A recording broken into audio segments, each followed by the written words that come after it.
Chers collègues et chers amis, je vous remercie de votre invitation à participer à cette session très intéressante sur la chirurgie de la cataracte en situation difficile. C'est donc un plaisir pour moi d'être avec vous, même si l'actualité sanitaire m'empêche d'être au Maroc. Pour débuter, on va réaliser une désinsertion conjonctivale et un volet scléral avec une dissection lamellaire. On aborde en temporal le cristallin.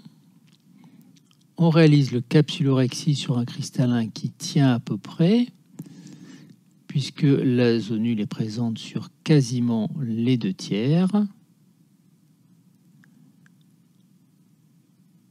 Un point important est de réaliser une hydrodissection complète de façon à commencer à subluxer le noyau afin d'éviter toute rotation. Et vous voyez qu'on va utiliser des crochets à iris pour tenir le capsulorhexis là où la zonule est manquante. Il existe des crochets à capsule également qui sont plus onéreux.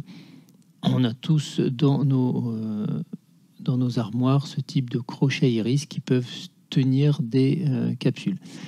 On va réaliser une phacoémulsification classique, plutôt la technique du phacoshop ici pour éviter les rotations trop nombreuses. Je n'insiste pas là-dessus, mais on voit que l'équateur cristallinien tient tout à fait bien grâce au crochet mis en place, et même lors du lavage des masses, vous voyez qu'il n'y a pas de mobilité.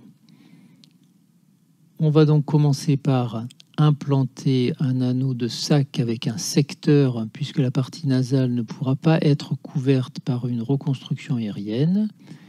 Vous voyez l'anneau que l'on positionne dans le sac et le segment opaque que l'on va ensuite faire tourner. Puisque l'anneau tient, on va pouvoir retirer les crochets, implanter en arrière de l'anneau pour que on soit bien plaqué à la capsule postérieure, et on va entamer la plastie aérienne. Alors on voit qu'on va chercher les cornes de l'iris. Celle-ci, on peut l'extraire en partie et la suturer sous le volet scléral par un point de prolène 10-0. Vous voyez qu'on a pu rapprocher en partie, mais vous voyez que la partie nasale, de toute façon, il n'y a pas assez d'iris pour la reconstruire. On aurait pu utiliser également un tatouage cornéen dans cette région-là, mais puisqu'on avait besoin d'un anneau, autant l'utiliser.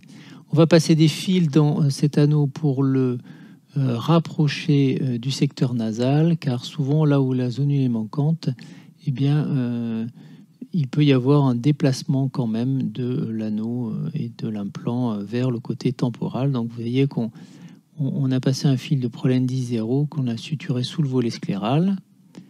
Et puis là, on va utiliser une technique différente de plastie aérienne, en gardant bien le prolène 10-0 doublement monté.